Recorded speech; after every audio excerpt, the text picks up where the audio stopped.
Could I suggest that you register for Catch the Eye as soon as possible rather than leaving it until later?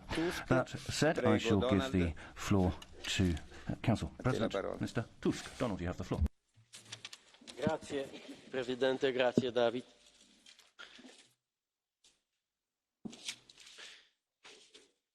President Sassoli, members of the European Parliament, please allow me to present my last report from the European Council. Let us focus on three matters.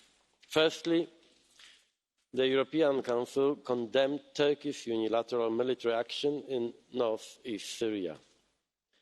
No one is fooled by the so-called ceasefire. Turkey needs to end its military action permanently, withdraw its forces and respect international humanitarian law. Any other course means unacceptable human suffering, a victory for Daesh, and a serious threat to European security. The European Council also reconfirmed its full solidarity with Cyprus, faced with Turkey's illegal drillings off its coast. When it comes to Brexit, the European Council endorsed the deal reached by our negotiator and Prime Minister Johnson's government. As you know, it is based on the deal that we agreed with the previous government. The changes concern the Protocol on Ireland and Northern Ireland, formerly known as the backstop. Prime Minister Johnson's acceptance to have customs checks at the points of entry into Northern Ireland will allow us to avoid border checks between Ireland and Northern Ireland and will ensure the integrity of the single market. The revised deal was possible and acceptable to the EU because, firstly, it had the support of Ireland, secondly, it had the support of the European Commission, ensuring that all our negotiating objectives were met, and thirdly, because it avoids a chaotic no-deal Brexit. On the Council side, we have just finalised the necessary steps for the EU's approval, and the legal texts are now with you. The European Parliament has a role to play, and it is an important one. The situation is quite complex following events over the weekend in the UK and the British request for an extension of the Article 50 process. I am consulting the leaders on how to react and will decide in the coming days. It is obvious that the result of these consultations will very much depend on what the British Parliament decides or doesn't decide. We should be ready for every scenario. But one thing must be clear. As I said to Prime Minister Johnson on Saturday, a no-deal Brexit will never be our decision.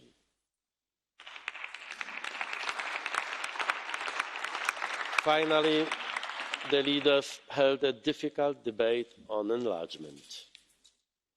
Following the clear recommendation by the Commission, an overwhelming majority of Member States wanted to open accession talks with North Macedonia and Albania. Despite this, the required unanimity was not possible last week. In my opinion, this was a mistake, which I have said to the leaders, and I was a bit more direct then. Now I can only hope that the leaders draw the right conclusions when they discuss the accession process before the Zagreb summit in May 2020. Together with President-elect von der Leyen, the leaders also discussed the future of the European Union in terms of its strategic agenda, the future EU budget and the incoming Commission's priorities. We are determined that the EU leads the way in fighting the climate crisis. A socially just transition to a green economy is not only a necessity, but it is an opportunity to improve our environment while creating jobs. As this is my last appearance here with Jean-Claude Juncker, I would like to express my greatest appreciation for him and his work. These were difficult 5 years for the Union, but we have always cooperated in good faith. Our respective roles and different perspectives sometimes meant political disagreements, but I can say without hesitation that Jean-Claude has always been devoted to Europe and served Europe well. And I am honoured to call you my friend. Thank you, Jean-Claude.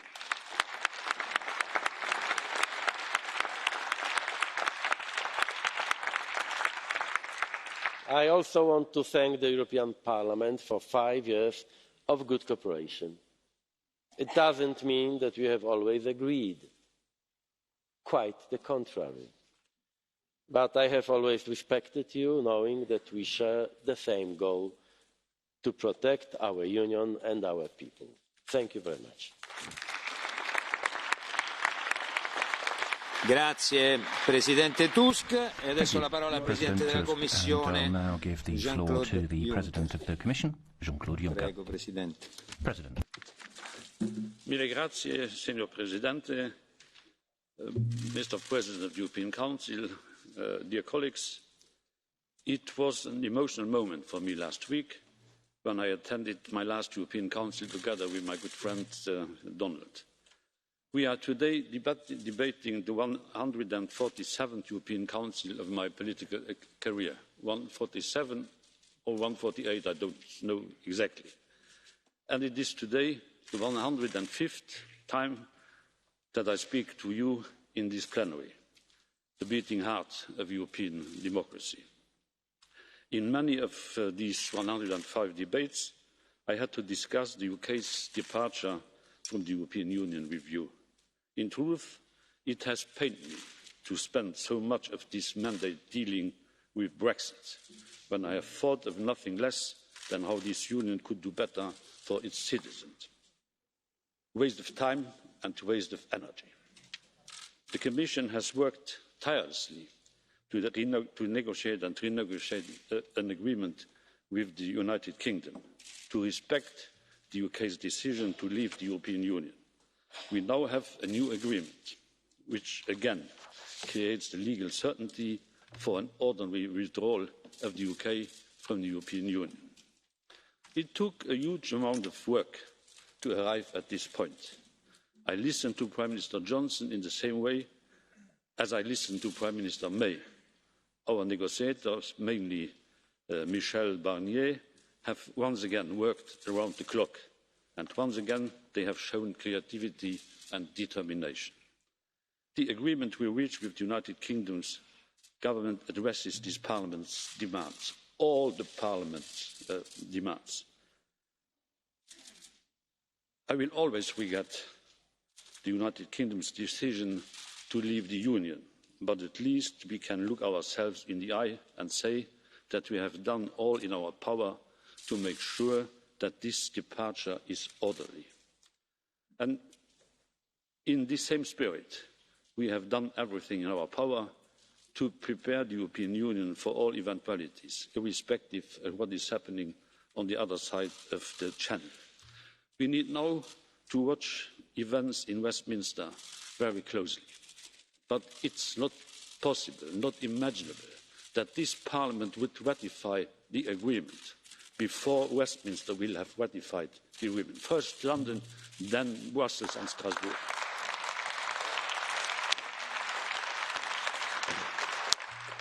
Wir haben uns, Herr Präsident, auch Mr.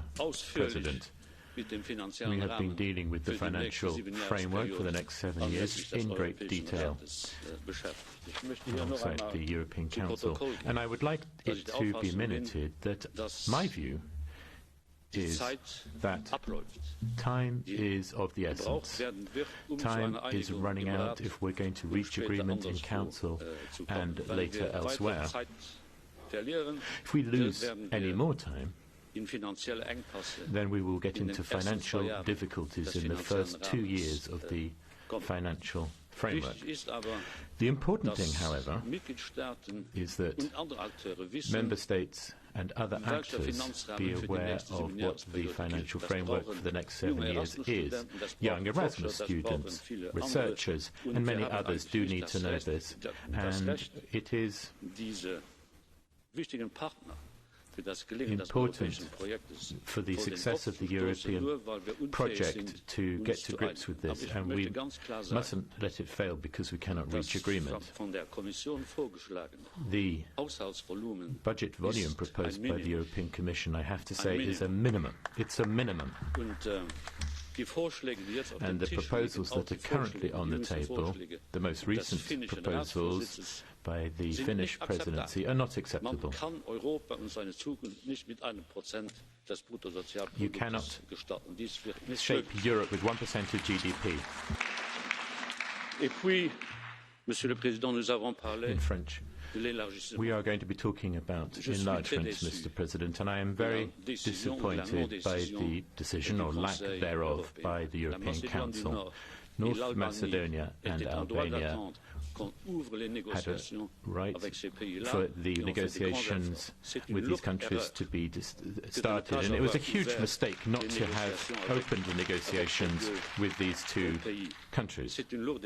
It's a grave error because it affects two countries in their hearts, and it does create the impression that when you make promises you don't keep them, and nobody will respect us throughout the world if we do that. Grazie Presidente Juncker. Adesso ascoltiamo I Presidenti dei gruppi politici. Onorevole Weber, lei la parola. Group heads, Mr. Weber first. Ich möchte zunächst mich bei Donald Tusk bedanken. President, can I begin by thanking Donald Tusk for his 5 years of work for this common house of Europe. He kept the European Council together. He held the ring in difficult times. And as you said, we all stand for the same idea. And in this House it's perhaps easier to defend that common line than in your body at your level in European Council. So thanks for your work on behalf of the entire EPP group. Colleagues, the last European Council on Turkey did not take the decision we wanted. The invasion against international law in Syria. Kurds were our partners in the fight against Islamic terror. More than 11,000 Kurds laid down their lives. ISIS fighters are in the camps. It's not clear whether they're going to be released, and it's a pity that the Council could not take more robust measures because we had the illegal occupation of Cyprus, restriction of press freedoms, threats against migrants, the invasion of Syria with the illegal invasion.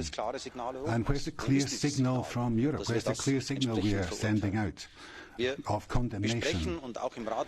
We have our discussions, and in Council we talk about our dismay, but dismay is not enough in these difficult times. We take the view that as long as Turkey is aggressive and aggressor, we have got to draw the economic consequences. It cannot be that long-term Turkey benefits from the customs union, from the European internal market, and at the same time is an aggressor elsewhere. The second thing is the MFF. Our future finances, the Finnish proposal, is a real provocation for the European Parliament. Jean-Claude Juncker said it's not sufficient, it's not up to the job of funding our future challenges. And I believe that we've got a role to play. Council should not take the risk of having it founder when it comes to the European Parliament. We need to have the wherewithal to rise to those challenges with the fresh money that we require. And the budget 2020, which we'll be debating this week, is a sneak preview in future for research, youth, Erasmus. We can't have cuts because the EPP will not be supporting that line. And we've made a historic mistake. The Council made a historic blunder. North Macedonia and Albania are not given the accession perspective that they deserve. There is instability in the Balkans. seconds we could have brought a dose of stability, and we have a responsibility so to do. And last week I think this was a major blunder on the part of the European Summit. In when you were asked this historic question, we've asked much of those countries. North Macedonia had to actually change its name to get its accession perspective. They strove to do just that, and now the door is slammed in their face. And we are losing credibility, and that is serious. And the Council and the Member States bear that responsibility. I'm happy for us to examine these structures and say, can we manage enlargement processes differently in future? But we should have told North Macedonia that before, we should have told the Albanians that before. And Council was silent. And I think that we are merging things which are not directly connected.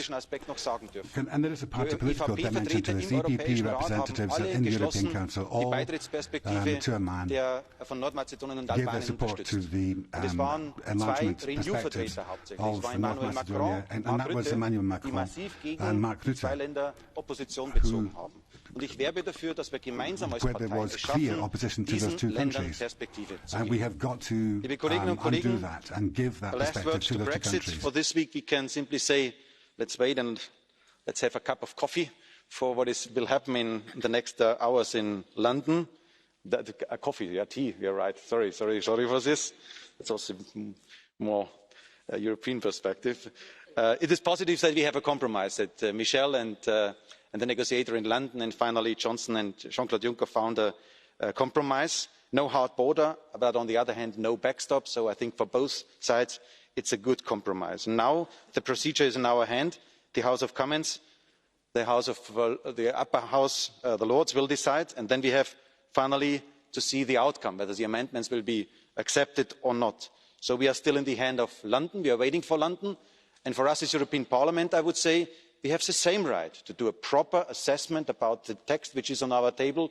There is no need to rush. There is no need to hurry up. We have the same rights to discuss it on AFCO level and then finally here in the plenary after the discussions on the group level. But that's why I see no chance that this week we will have any kind of decision.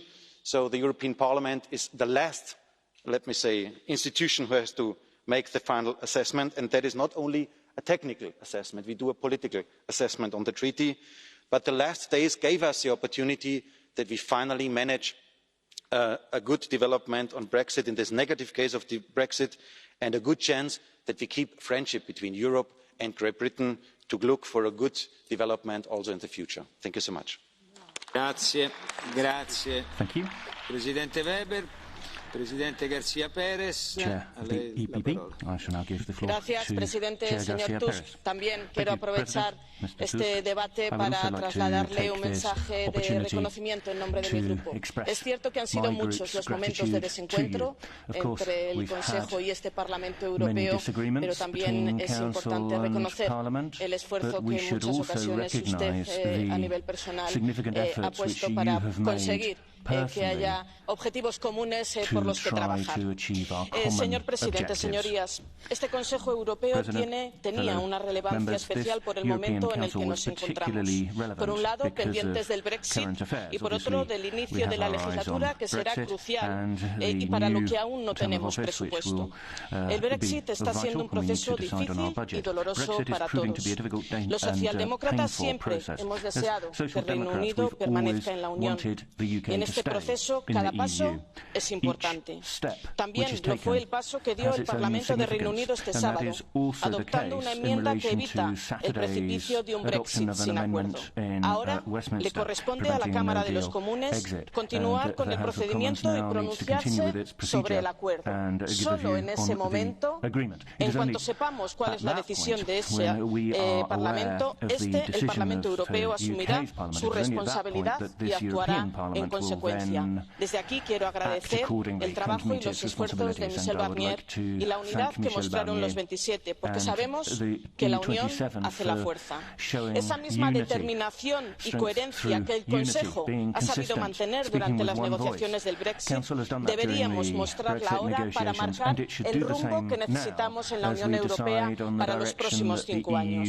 Si queremos ser creíbles, ya es hora de pasar de las palabras a la acción. En las pasadas elecciones la ciudadanía nos ha pedido una nueva Europa, más ecológica, más firme en la defensa del Estado de Derecho, más comprometida con los derechos sociales y la igualdad y más transparente en su toma de decisiones. Por eso esperamos que el Consejo Europeo muestre más liderazgo y compromiso con los desafíos que se enfrentan ahora mismo. En primavera, la Comisión Europea apostó por una Europa climáticamente neutra en 2050.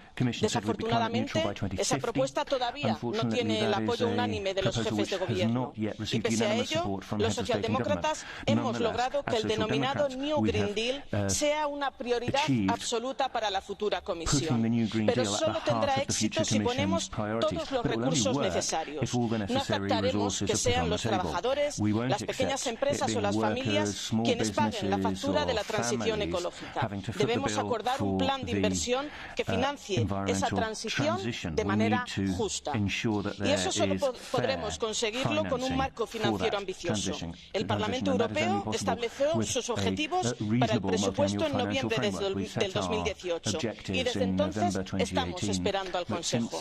Nuestra posición se mantiene firme. Solo apoyaremos un presupuesto con nuevos recursos propios que reflejen las prioridades de la Unión y así seremos capaces de impulsar nuevos instrumentos sin reducir la financiación de políticas que son fundamentales para la Unión Europea: la agricultura, la cohesión, la pesca. Debemos garantizar recursos suficientes para abordar nuevos desafíos como la migración, la acción exterior y la defensa.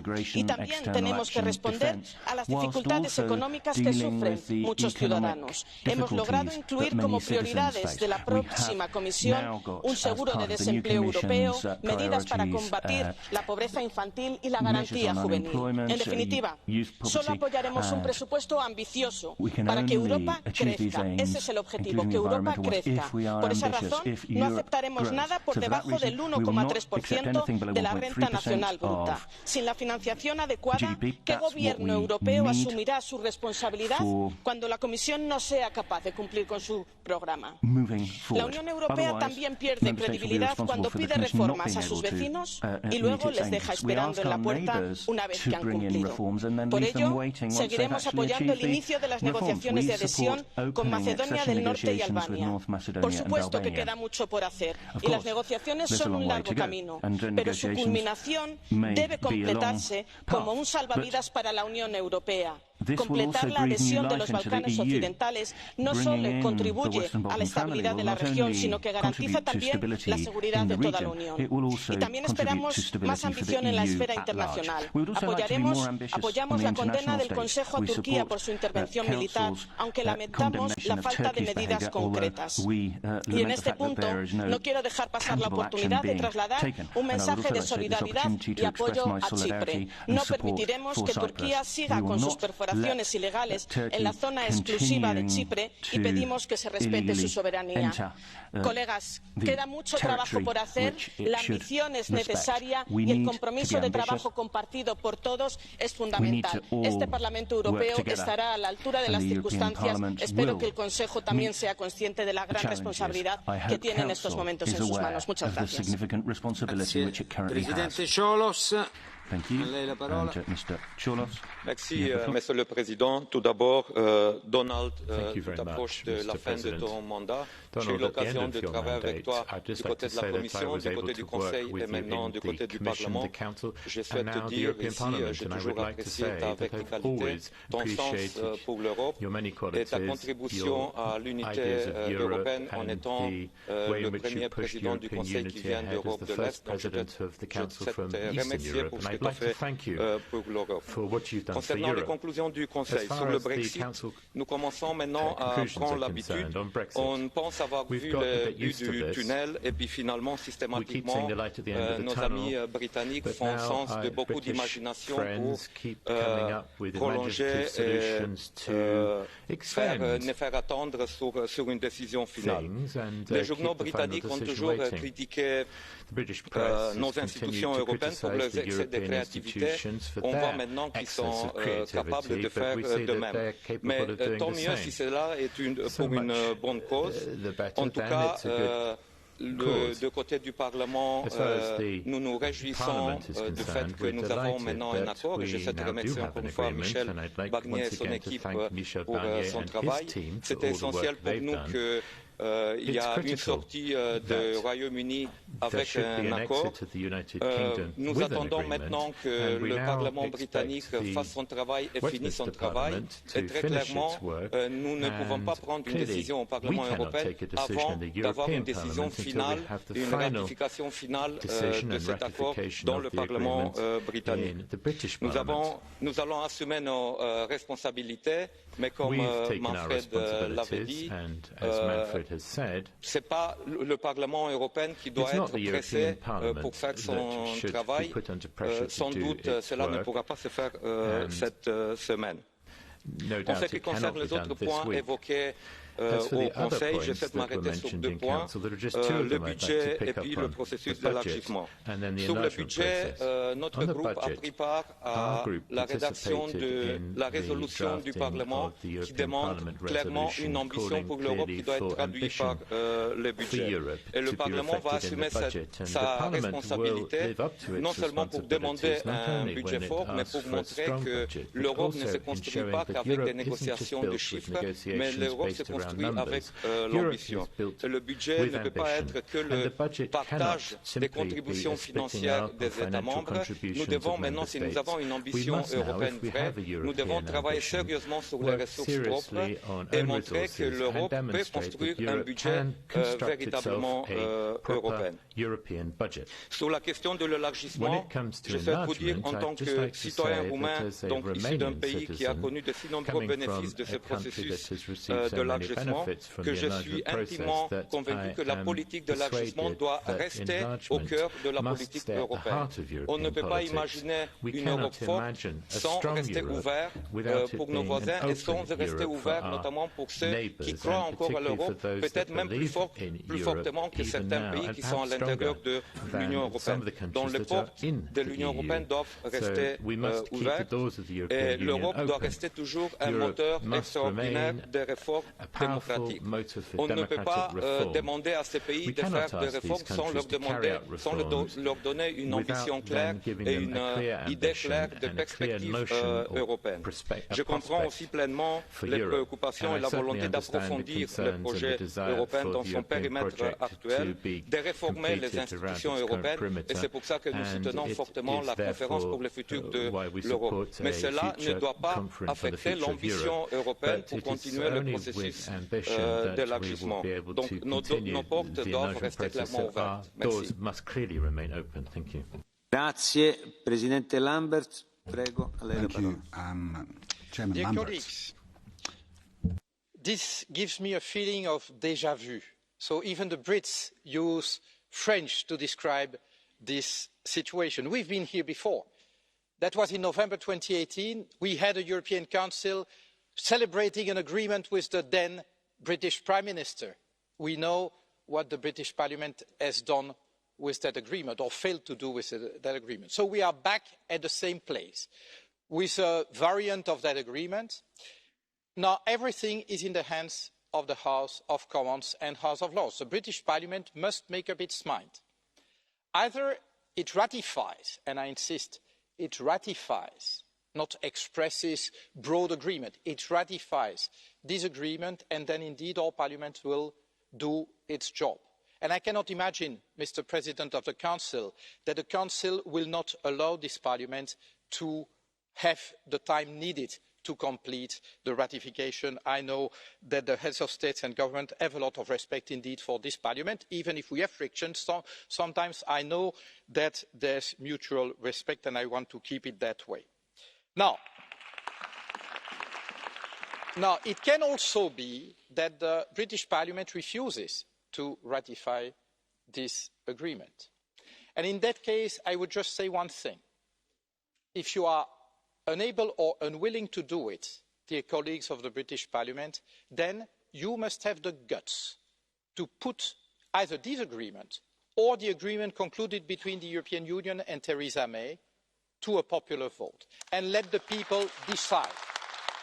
And I would say that actually this is this is the only certain way to get to a decision, because we know that either way, we will have a British choice, and we will respect this choice. We will fight for the United Kingdom to remain, but if a majority accepts the agreement, we will respect that and part ways in a friendly way.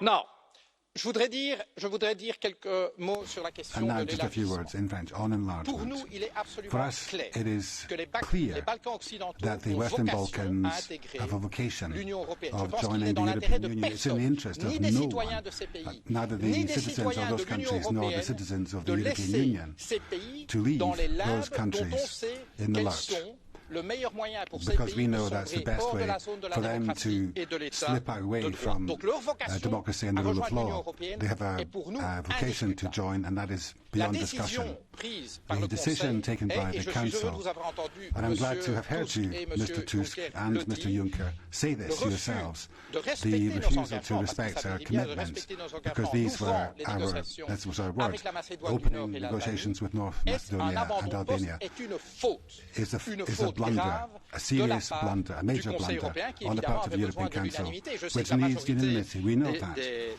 We des know membres du that Conseil a majority voulaient of the aller de Council l'avant, wanted to mais en go effet, et forward. Manfred Weber a But as raison de le Manfred dire, Weber ce has sont en said particulier this deux chefs morning, d'État it was et particularly ou de two gouvernement qui ont heads of pris la state and of décision odd government de who took the bloquer decision cela. to block J'insiste all sur of le fait that. qu'il s'agissait Now, d'ouvrir des I stress négociations, pas that de it's simply conclure des opening négociations. Donc tout negotiations, not l'argumentaire concluding disant them, oui, mais il and faut all the d'abord arguments approfondir about l'Union we've est got to évidemment deep complètement fallacieux, is completely puisqu'on sait que ces fallacious, négociations d'adhésion because we vont know durer that longtemps those et nous donnent negotiations tout are le going temps to last a long nécessaire time and pour would do approfondir justice, l'Union, à take the condition bien time, sûr qu'il y ait la provided volonté that there politique is a pour le political faire. Et desire donc peut-être so to do. qu'au fil des années, rappelez-vous, And quand in the course of the Emmanuel Macron a years, été if you élu, on remember célébrait le grand Emmanuel Macron, européen. we welcomed the Le great temps qui passe European. nous fait réaliser Time qu'il n'est goes peut-être by pas si and we grand realise perhaps et it's pas not as si great, européen que nor cela. Je vous perhaps remercie. as European either. Thank you. Presidente Bay, prego, a lei la parola. President Bay. Merci, Monsieur le Président. La Turquie a largement occupé les débats de la dernière réunion du Conseil. Elle occupe surtout, depuis maintenant 45 ans, une partie de Chypre, un État membre qui n'est pas défendu face à l'agression permanente dont il fait l'objet de la part de la Turquie, qui multiplie les forages illégaux dans les eaux territoriales chypriotes. La Turquie a mené, depuis quelques semaines, une action militaire illégale en violation de toutes les règles du droit international dans le nord de la Syrie.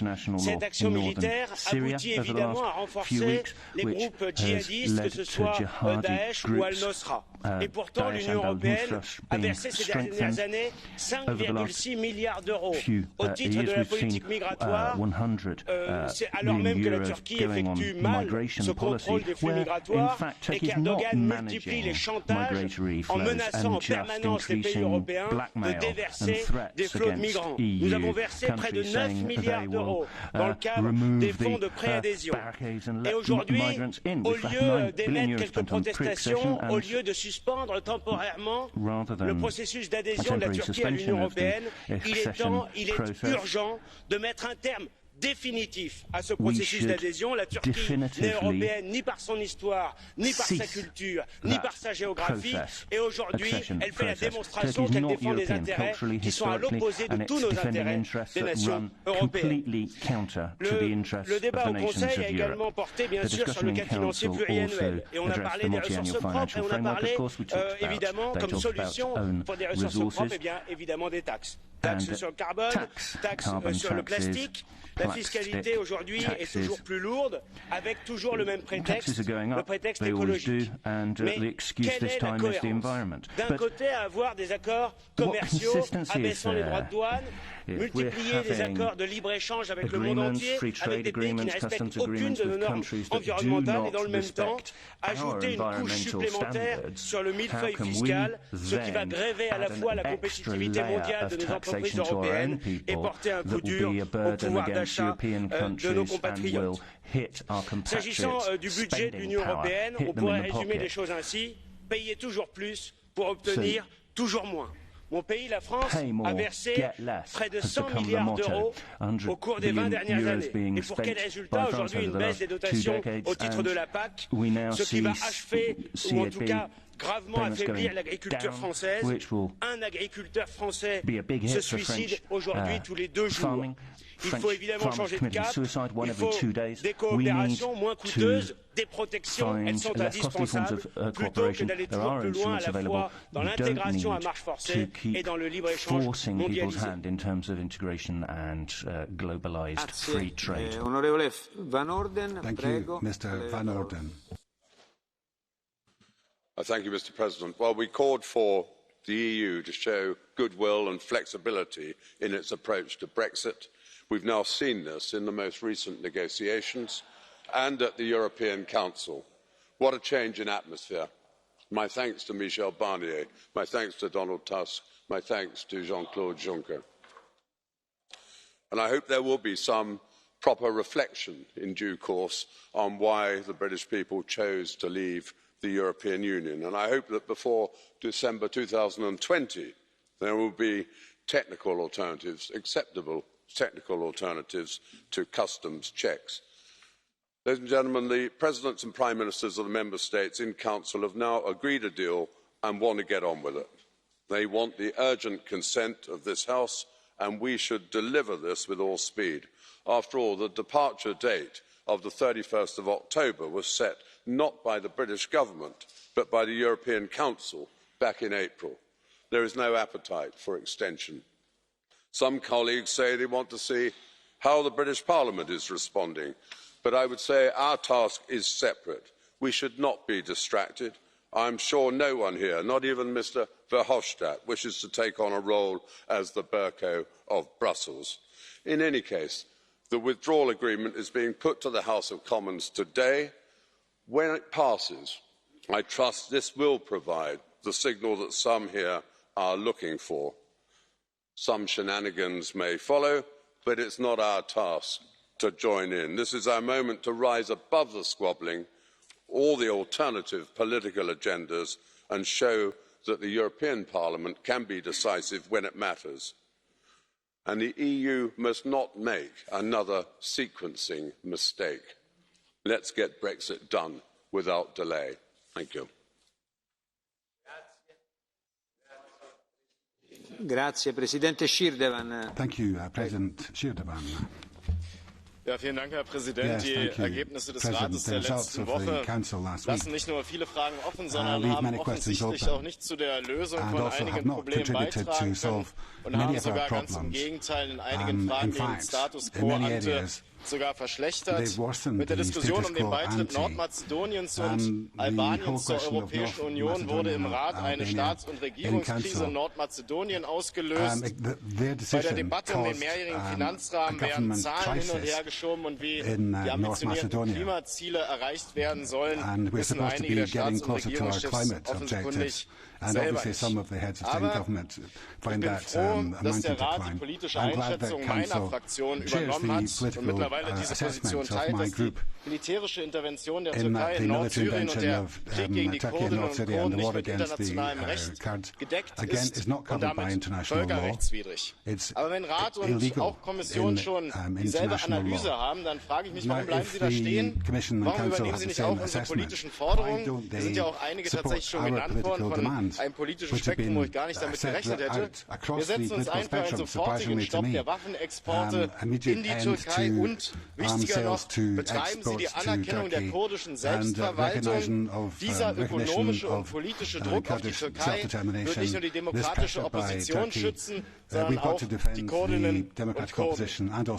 Und nun zum Brexit. Meine Fraktion hat in den vergangenen Jahren konstruktiv ihren Beitrag geleistet, um zu einer Lösung in dieser Krise zu finden. Wir werden das auch weiterhin tun. Unsere Priorität lag dabei immer auf der Sicherung des Friedensprozesses in Nordirland und dem Schutz der sozialen Rechte der Millionen von Betroffenen. Und ja, jetzt gibt es einen neuen Deal, der im Moment offenkundig seine Schwierigkeiten hat, das Unterhaus zu passieren. Wir erwarten auf den final verhandelten und ratifizierten Text aus London und damit, falls er denn überhaupt kommt, werden wir uns in aller Gründlichkeit auseinandersetzen mit der gegebenen und notwendigen Zeit, die wir dafür brauchen. Das kann ich Ihnen im Namen meiner Fraktion zusichern. Und falls kein Text aus London kommen sollte, und das könnte ja passieren in den nächsten Tagen, möchte ich für die dann wahrscheinlich anstehende Entscheidung der Staats- und Regierungschefs bezüglich einer Verlängerung Ihnen folgenden Rat geben. Stimmen Sie der Verlängerung zu, ermöglichen Sie so, dass das britische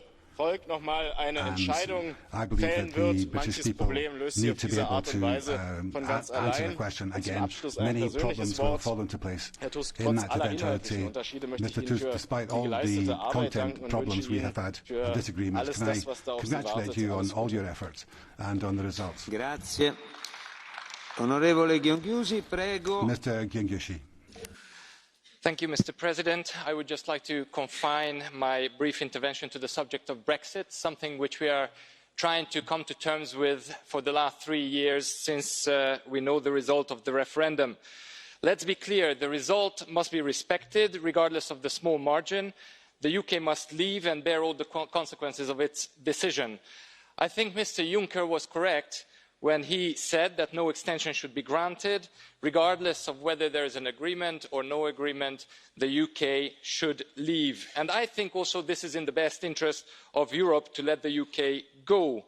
The decision that the British people have made 3 years ago was not an enormous surprise. British Euroscepticism has a very long tradition. Since Henry VIII, I think this is at the heart of British geopolitical thinking.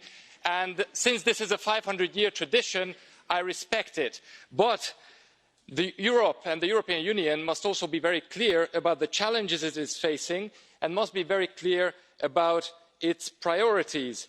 Europe must face migration, wage inequalities, economic disparities, climate change, and it must come up with a solution. And if Europe wants to be successful, then it has to get rid of all the obstacles, end the post-Brexit fatigue, be very clear about terms and conditions when it comes to new candidate member states, and also it must be very clear with internal or external saboteurs who are trying to slow the process. So as far as the UK is concerned, the decision to divorce was taken. It is time to move on for all. Thank you. I now give the floor to Madam Hübner for 2 minutes.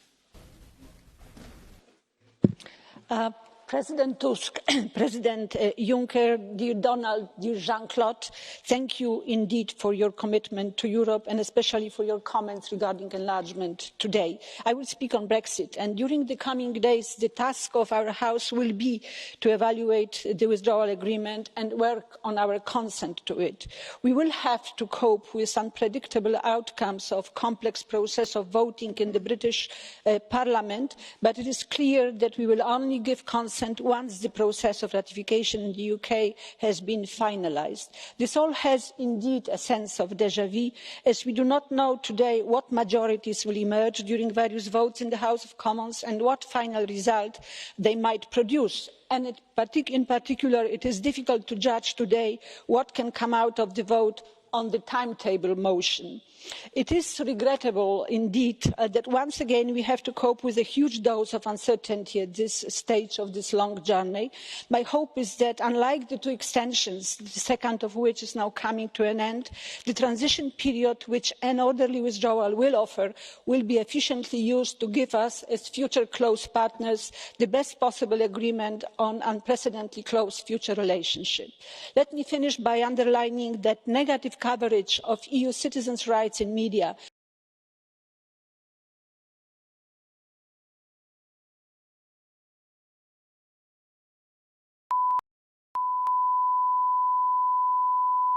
This is the primary audio circuit for the Reuters live service.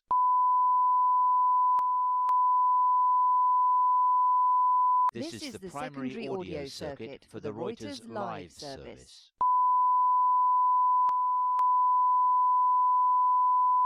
This is the primary audio circuit for the Reuters live service.